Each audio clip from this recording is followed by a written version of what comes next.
Greetings all and welcome back to Globbits Gaming Channel. This is another video in my how-to series for those guys that are trying to improve their gameplay. It's mainly aimed at, like we said in the previous videos, for people that have had a couple of thousand games or 500 to 2,000 games and they're starting to understand the basics of tank movement, how to shoot, etc, etc. This isn't designed for you guys. If you don't know how to shoot or don't know how to move your tank, you need to go do the tutorial, have a bit of experience, then come back and view the video. It will help you in your early game. The biggest problem I'm having at the moment is my WN8 rating, which I'm not really too fussed about. It's affected by my early performance in the game. And the subject for today is camo and cover mechanics. Oh boy. Oh boy, oh boy, oh boy, oh boy, oh boy. This is a big subject in World of Tanks. Okay, how World of Tanks actually works. You cannot see the tanks at the start of the game. Alright, how it basically works is you can only engage tanks that you can see. In order to be able to see them, you need to be able to what they call spot them. Now, your ability to spot a tank is based on your tank's view range, which in this case of the Walker Bulldog, the M41 Bulldog, is 400 meters. Which basically means a 400 meter circle around this vehicle, anything within that circle will be spotted by it and highlighted to him, i.e. me, the player, and then any other friendly player within 745 meters of my signal range, for example artillery. If the tank then gets spotted, it comes up on the minimap, you can see it in the game actually renders it into the game, right, and you can see it to fire at it, and you can also tell all your other teammates where this enemy tank is. I see this so many times, people claiming out to be people are hackers and all this kind of stuff. Let's just put this to bed straight away, ladies and gentlemen. You can't really hack World of Tanks. You can modify it to make it easier for you, but get over it. It's normally because somebody's played really well, got into an early spotting location, and basically highlighted you to the rest of his team, and they've basically handed your ass to you. It's very rarely a thing of cheating. Now, there are some mods out there who understand that can cheat, but in this case, we'll leave it for now. So, how does view range actually work, and how does camouflage actually work?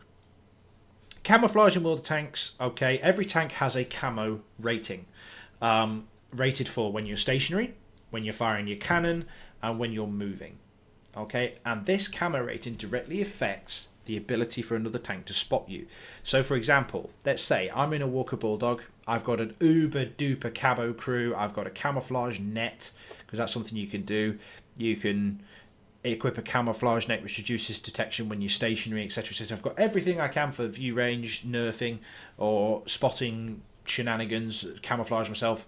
What it does, if I'm stood next to a tank, alright, that hasn't got any of that equipment whatsoever, I've got a camouflage net and camouflage crew, and I'm in a bush, etc, etc, etc, I won't be spotted, but he will.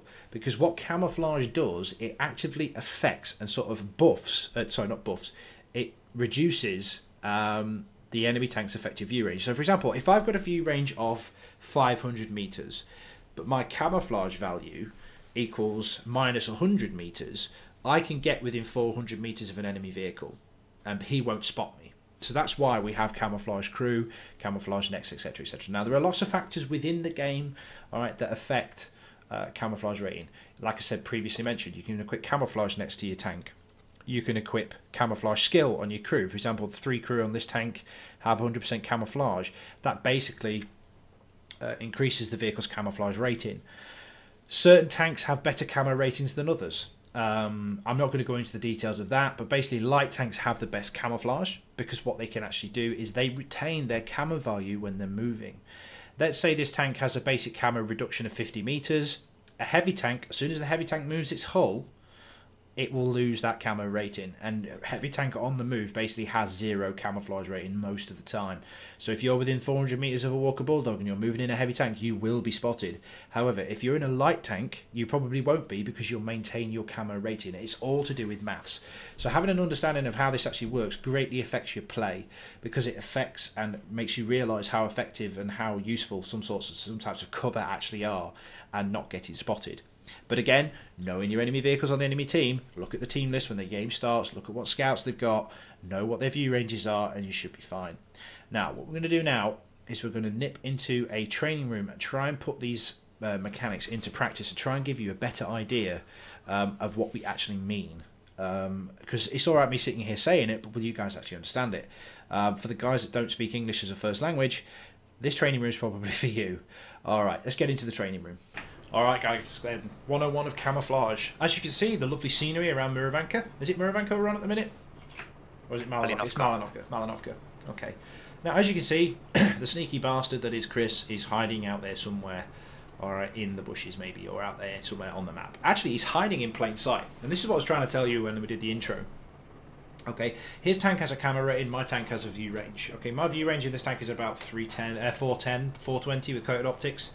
And what Chris is going to do now, he's just outside my view range right now. Okay, he's out there somewhere, just outside my view range. What he's going to do, he's going to move forward now. Right, wait for it. And there he is. Now, he's actually hiding in plain sight. He's 365 metre away. Look, he's waving. He's waving. And what he's going to do now, he's going to retreat slightly, 10 metres back. Same as he did last time. Now, it takes me a while for my him to drop off my view range, but eventually, when he stays unspotted for, I think it's 5 to 10 seconds, there you go, he's disappeared again. But he's still there. Okay. Other things that could disrupt his ability to be unspotted is if he fires. Yep, that instantly gets him spotted straight away. See him firing off into the air like that? Yeah, and what he'll do now is he'll drop off onto the radar. Okay, as soon as he remains stationary. Now, light tanks also retain their camo value on the move. So he can drive around outside, just outside that ideal view range of about 370 metres without actually getting spotted. Now, what else aids him in his ability to disappear? See, he moved from one place to another. As soon as he comes back in again, he pops up at a different location. If he reverses back, okay, he'll eventually drop off my radar, like he does now-ish, sort of, kind of, maybe. Yep, and he can move around anywhere he wants to go. Now, he can move anywhere outside that view range. As soon as he pops up, he pop up for a different location.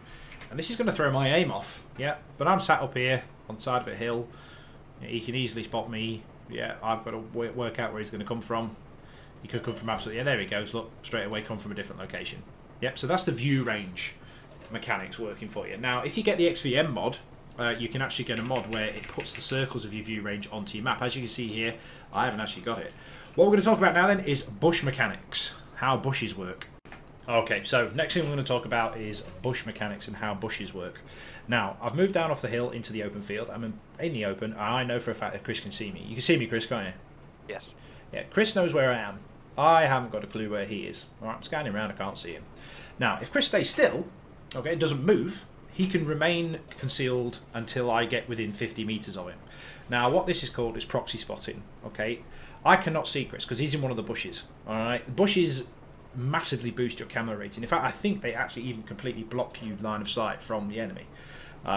So what I'll have to do here is, unless he fires his weapon, alright, which he's not going to do because he's passively scouting, I can't see him. So what I'm going to have to do is pick a bush and work out where he actually is.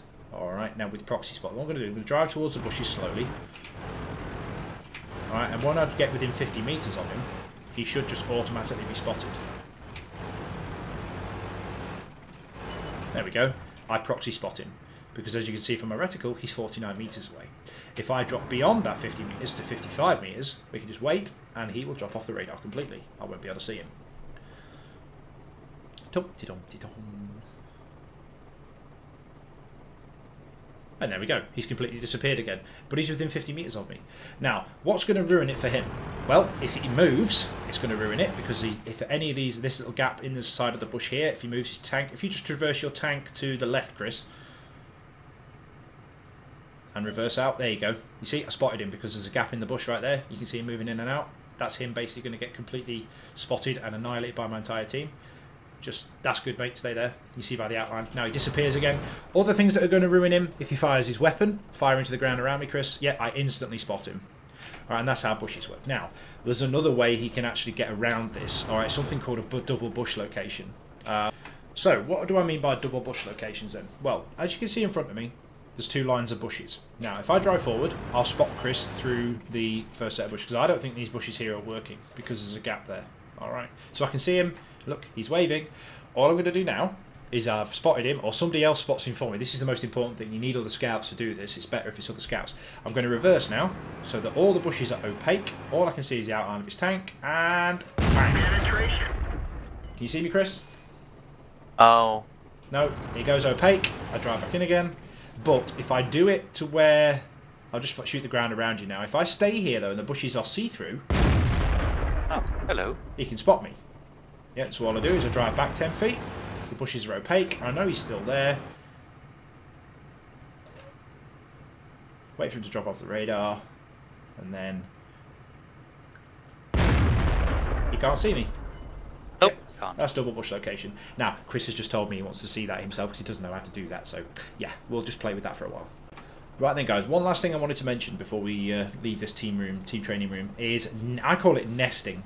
One of the things they implemented in one of the earlier patches in World of Tanks, that if you... the base of trees now count as bushes. Now, unfortunately, Chris can actually see me through this bush, through this tree. Yep, he can actually see me. So what I'm going to do is I'm going to knock the tree over, right, and all the branches and leaves, when they fall over, will hopefully provide me with cover. Now, you can do this in a tank destroyer in the early game. You knock the tree over, and hopefully now... It should make me drop off the radar. Eventually. Let me know when you can't see me, Chris. Still see you. You can still see me, right? Yep. I don't think it's working. No, back off a little bit then. How about now? See you. You still see me? Bollocks. So trees don't work. Oh, you dropped off. Yeah, I dropped off. Yeah. Oh. So the tree is now providing a bush, right? Yep. Now, hopefully, if I manage to draw back enough and make the tree opaque, I should be able to shoot you without getting spotted. Can you see me? Yep. You can. Alright, so it will work for double bush if we were double bush, but yeah, that's now I've made myself a bush using the fallen bit of a tree. And you're invisible again. And I'm invisible again. There we go. It improves my camera rating so I can surprise shoot you in the lower glacis. Haha. Or in the side.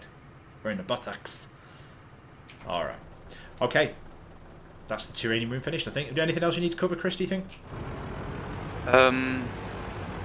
Maybe, yeah. Nothing that we can do with 2 of us. Yeah, we need to do 3, don't we? Yeah. Yeah. Alright, cool. Alright then. So that's the Walker Bulldog doing its thing in the training room. I hope that was beneficial to somebody. I hope that helped explain a little bit more about camo mechanics and cover mechanics. And for those higher players or better players amongst you, I hope that you've learned something. I thoroughly enjoy making this particular training room. I'm sure Chris did as well, or you know, the guys that actually helped me. And big thanks to those, by the way. These training rooms take quite a bit of time to actually achieve. So big shout out, big kudos to them. So that's camo and cover mechanics. So I hope to see you again on the battlefield. Or if you're doing camo and cover mechanics properly, I won't see you on the battlefield. Take care, guys, and I'll catch you next time. Bye now.